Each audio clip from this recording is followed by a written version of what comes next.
everyone, student. Good morning. Standard 8th. Lesson number 2. ईदगाह. ईदगाह का मतलब है बच्चों ईद की नमाज पढ़ने की एक जगह है। ये प्रेमचंद ने लिखी हुई है। प्रेमचंद का जन्म सन 1880 में हुआ था और निधन मीन्स होता है मृत्यु सन 1936 में हुआ था। उपन्यास सम्राट प्रेमचंद का जन्म वाराणसी उत्तर प्रदेश के पास लम्ही नामक गांव में हुआ था। अब प्रेमचंद का जन्म कहाँ पर हुआ था? प्रेमचंद का जन्म वाराणसी उत्तर प्रदेश के पास एक लम्ही नामक गांव था, वहां पर इनका जन्म हुआ था। उनका बचपन का नाम धनपत राय था। जब वह छोटे थे ना बचपन में तो उनका नाम धनपत राय था। आरंभ में वे नवाब राय उपनाम से उर्दू में लिखते थे। बाद में प्रेमचंद नाम से हिंदी में लिखने लगे। किसमें वो प्रेमचंद लिखने लगे थे? बाद में हिंदी में लिखने लगे। मैट्रिक उत्तीर्ण होते ही अध्यापक बने, किंतु गांधी जी के असहयोग आंदोलन में सक्रिय होने के लिए उन्होंने सरकारी नौकरी त्याग दी थी। जो प्रेमचंद थे ना तो गांधी जी के असहयोग आंदोलन में सम्मिलित होने के लिए उन्होंने अपनी नौकरी त्याग दी थी। गोदान प्रेमचंद का सर्वश्रेष्ठ उपन्यास है। उनकी कहानियां मानसरोवर भाग 1 से 8 में संकलित हैं। साहित्य में प्रगतिवाद चेतना को उजागर करने के लिए जागरण तथा हंस पत्रिकाओं का संपादन किया था। प्रेमचंद की भाषा बोलचाल के निकट की है। ईदगाह प्रेमचंद की अमर कहानी है। जो ईदगाह है ना बच्चों कहानी, वो अमर कहानी है। कहानी का बाल नायक हामिद अपने दोस्तों के साथ ईदगाह जाता है।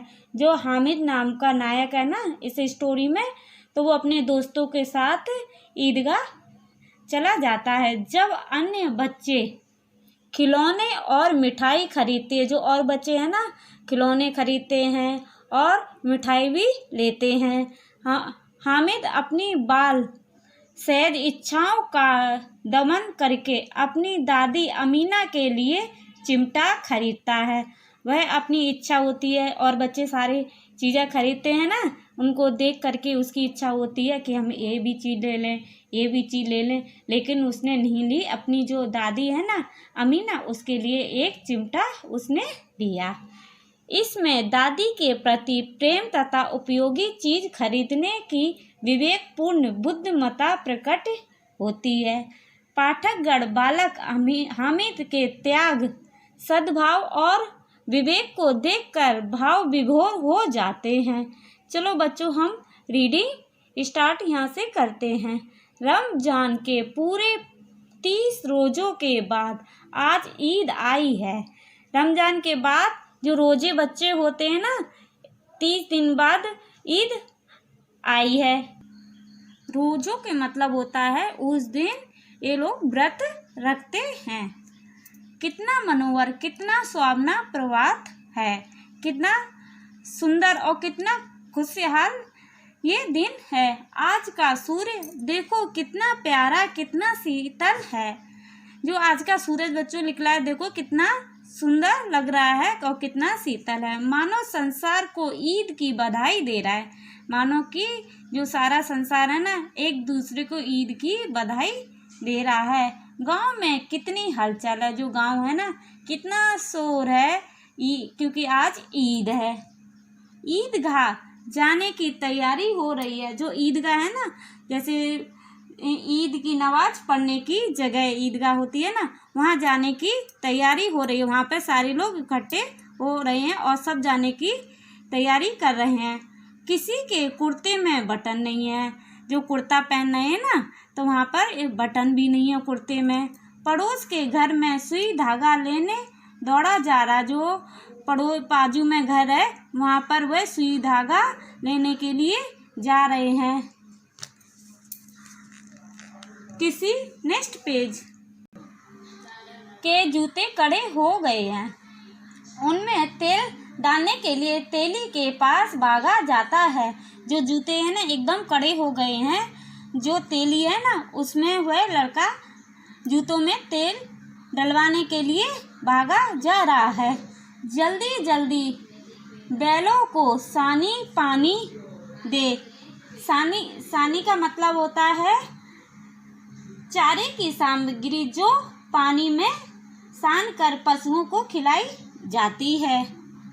ईदगाह से लौटते लौटते दोपहर हो जाएगी। वह नमाज पढ़ने के लिए जा रहे हैं ना, तो वहाँ से आने में टाइम लग जाएगा और दोपहर भी हो जाएगी काफ़ी। 3 कोस का पैदल रास्ता, फिर सैकड़ों आदमियों से मिलना बैठना, दोपहर के पहले लौटना असंभव है। अब काफ़ी वहाँ पर आदमी इकट्ठे होंगे और 3 कोस का जो पैदल का रास्ता है और फिर सैकड़ों वहाँ पर आदमी से एक दूसरे से मिलना जुलना है और काफ़ी दोपहर होगी ना, तो वहाँ से भी लौटना दोपहर में नामुमकिन है। लड़के सबसे ज़्यादा प्रसन्न हैं। जो वहाँ के लड़के हैं ना सबसे ज़्यादा खुश हैं क्योंकि आज ईद है। किसी ने एक रोज़ा रखा है, किसी ने जो है वो एक ही रोज़ा रखा है, वह भी दोपहर तक। किसी ने वह भी नहीं, किसी ने दोपहर तक रखा है, किसी ने तो बिल्कुल ही नहीं रखा है रोज़ा। लेकिन ईदगाह जाने की खुशी उनके हिस्से की चीज़ है। उन्हें बस इस बात की खुशी है कि हम ईदगाह जाएंगे। रोज़े बड़े बूढ़ों के लिए होंगे। रोज़े हैं ना, तो जो बूढ़े होते हैं ना उनके लिए हैं। इनके लिए तो ईद है, उनके लिए तो ईद है। रोज़ ईद का नाम रटते थे। रोज़ाना जो बच्चे थे ना, लड़के थे, वो क्या कहते थे कि अब ईद आ रही है, ईद आ रही है। आज वह आ गई और वह खुश थे कि ईद आ गई है। अब जल्दी पड़ी है, अब उनको जल्दी जल्दी पड़ी है कि लोग ईदगाह ही चलते। उनकी अपनी जेबों में तो कुबेर का धन भरा हुआ है। कुबेर का मतलब है धन का देवता। बार बार जेब में से अपना खजाना निकाल कर गिनते हैं। बार बार से अपनी जेब में से पैसे निकाल करके वह गिनने लगते हैं और खुश होकर फिर रख देते हैं और खुश होकर के वह अपने पॉकेट में रख देते हैं। महमूद गिनता है 1 2 बस 12, उसके बाद 12 पैसे हैं। मोहसिन के पास 1 2 8 9 15 पैसे हैं। इन्हीं अनगिनत पैसों से अनगिनत चीज़ें लाएंगे। जो उनके पास अनगिनत पैसे हैं ना, उन्हीं पैसों से हम अनगिनत चीज़ें लेकर के आएंगे। खिलौना है, मिठाइयाँ, गेंद और जाने क्या क्या लेकर के वो आएंगे। और सबसे ज़्यादा प्रसन्न है हामिद। जो हामिद है ना वो सबसे ज़्यादा खुश है। गरीब सूरत दुबला पतला लड़का जिसका बाप गत वर्ष हैजे की भेंट हो गया, फिर एक दिन माँ भी मर गई। अब हामिद अपनी बूढ़ी दादी अमीना की गोद में है और उतना ही प्रसन्न है। उसके माँ बाप ख़त्म हो गए हैं, अब उसकी केवल हमीदा जो अमीना दादी है ना, तो उसकी गोद में हामिद बड़ा हुआ है। हामिद के पाँव में जूते नहीं है। जो हामिद है ना उसके पास जूते भी नहीं हैं। सिर पर एक पुरानी टोपी है जिसका गोटा काला पड़ गया है, फिर भी वह खुश है। अभागिन अमीना अपनी कोठरी में बैठी रो रही है। जो अभागिन है ना अमीना, वह कोठरी में बैठे बैठे रो रही है। अब को क्या करे बेचारी। आज ईद का दिन है और उसके घर में दाना नहीं है। आज क्या है, ईद है और उसके घर पर बिल्कुल खाने के लिए कुछ भी नहीं है। इस अंधकार और निराशा में वह डूबी जा रही है। किसने बुलाया था इस निगोड़ी ईद को। निगोड़ी मतलब होता है बच्चों दुष्ट अनाथ। अमीना का दिल कचोट रहा है। गांव में बच्चे अपने अपने बाप के साथ जा रहे हैं। गांव के जो बच्चे हैं ना, अपने मम्मी के साथ और पापा के साथ जा रहे हैं। हामिद का बाप अमीना के सिवाय और कौन है? हामिद के पापा तो हैं नहीं, केवल एक अमीना ही दादी है। उसे कैसे अकेले जाने दें? उस भीड़ भाड़ में बच्चा कहीं खो गया तो क्या होगा? जो भीड़ भाड़ होगी ना इकट्ठी, वहाँ पर अगर हामिद खो गया तो क्या होगा? नहीं, अमीना उसे यूँ ना जाने देगी। उसे अमीना ऐसे नहीं जाने देगी। नन्ही सी जान 3 कोस चलेगा कैसे? जो छोटा सा बच्चा है वह कैसे पैदल चलेगा? पैरों में छाले पड़ जाएंगे। जो छोटा बच्चा है ना, उसके पैरों में छाले पड़ जाएंगे। जूते भी तो नहीं है उसके पास, जूते भी नहीं है छोटे बच्चे पर।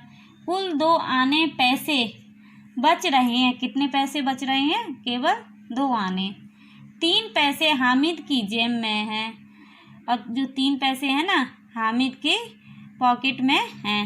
5 अमीना के बटुए में हैं। उसकी दादी हामिद की अमीना है ना, उसके 5 पैसे बटुए में हैं। यही तो बिसात है। और ईद का त्योहार अल्लाह ही बेड़ा पार लगाएगा। इधर ईद का त्योहार है, अब जो अल्लाह है ना भगवान, उनका बेड़ा पार लगाएगा। हामिद भीतर जाकर दादी से कहता है। अब हामिद अंदर गया, अपनी दादी से कहता है कि तुम डरना नहीं अम्मा, आप डरना नहीं किसी प्रकार से। मैं सबसे पहले आ जाऊंगा। मैं गांव के बच्चे नहीं आ पाएंगे, उससे पहले मैं चला आऊँगा। गांव से मेला चला और बच्चों के साथ हामिद भी जा रहा है। और बच्चों के साथ मेला देखने के लिए हामिद भी जा रहा है। कभी दौड़कर आगे निकल जाता हामिद है ना, वह कभी भाग कर के आगे निकल जाता है। फिर किसी पेड़ के नीचे खड़े होकर साथ वालों का इंतजार करता है। हामिद के पैरों में तो जैसे पर लग गए हैं। वह कभी थक सकता था। बड़ी बड़ी इमारतें आने लगीं। यह अदालत है, यह कॉलेज है, यह कला घर है। आगे चलें। हलवाइयों की दुकानें शुरू हो गई हैं। जो हलवाई हैं ना, उनकी दुकानें स्टार्ट हो चुकी हैं। आज खूब सजी हुई है और खूब डेकोरेशन है दुकानों पर। इतनी मिठाइयाँ कौन खाता? ये कितनी सारी मिठाइयाँ हैं, उनको पता नहीं कौन खाता होगा। देखो ना, एक एक दुकान पर मनो होगी। सहसा ईदगाह नजर आई। इमली के घने वृक्षों की छाया है। नीचे पक्का फर्श है, उस पर जाजिम बिछी हुई है। रोजेदारों की पंक्तियां एक के पीछे एक न जाने कहाँ तक चली गई है। यहाँ कोई धन और पद नहीं देखता। यहाँ पर कोई धन भी नहीं देख रहा है और पद भी नहीं देखता। इन ग्रामीणों ने भी वजू किया और पिछली पंक्ति में खड़े हो गए। कितना सुंदर संचालन है, कितनी सुंदर व्यवस्था। हजारों सिर एक साथ सिजदे में झुक जाते हैं, फिर सब एक साथ खड़े हो जाते हैं। मानो भ्रातृत्व का एक सूत्र समस्त आत्माओं को एक कड़ी में पिरोए हुए है। नमाज खत्म हो गई है। नमाज पढ़ रहे थे ना, वो खत्म हो चुकी है। लोग आपस में गले मिल रहे हैं। लोग है ना गांववासी, वो एक दूसरे को गले मिल करके ईद की मुबारकबाद दे रहे हैं। अब मिठाइयाँ और खिलौनों की दुकानों पर दावा होता है। अब बच्चों ने जो मिठाइयाँ देखी, खिलौने देखे दुकानों पर, वह जाने लगे हैं। ग्रामीणों का यह दल इस विषय में बालकों से कम उत्साही नहीं है। यह देखो हिंडोला है, 1 पैसा देकर चढ़। नेक्स्ट पेज बच्चों जाओ। कभी आसमान पर जाते हुए मालूम होता है, कभी जमीन पर गिरते हुए। यह चरखी है। लकड़ी के हाथी, घोड़े और ऊंट छड़ों से लटके हुए हैं, 1 पैसा देकर बैठ जाओ। कितना पैसा देकर के बैठ जाओ? 1 पैसा दो और उस पर बैठ जाओ। और 25 चक्रों का मजा लो। कितना का लो? 25 चक्रों का मजा लो। कितने बच्चे झूला झूल करके कितना खुश हो रहे हैं। महमूद, मोहसिन, नूरे और सम्मी इन घोड़ों पर बैठे हुए हैं। कौन कौन घोड़े पर बैठे हुए हैं? महमूद बैठे हुए हैं, मोहसिन और नूरे और सम्मी इन घोड़े पर बैठे हैं। हामिद दूर खड़ा है। हामिद जो है ना, वह दूर खड़े होकर के देख रहा है। 3 पैसे तो उसके पास हैं। हामिद के पास तो पैसे हैं। कितने हैं? 3 पैसे हैं। अपने कोष का 1/3 जरा सा चक्कर खाने के लिए नहीं दे सकता है। वह 1 पैसा भी है ना, तिहाई, वह चक्कर खाने के लिए नहीं दे सकता है। बच्चों, अब हम यहाँ पर रीडिंग स्टॉप करते हैं। ये प्रेमचंद है। प्रेमचंद की आप ये जन्म दी गई है और ये उनके बारे में आपको लर्न करना है। ये जीवन परिचय है, उनके प्रेमचंद के बारे में है। HW में आपको ये नोटबुक में लिखना है और HW में ये आपको रीडिंग करनी है टेक्स्ट बुक की।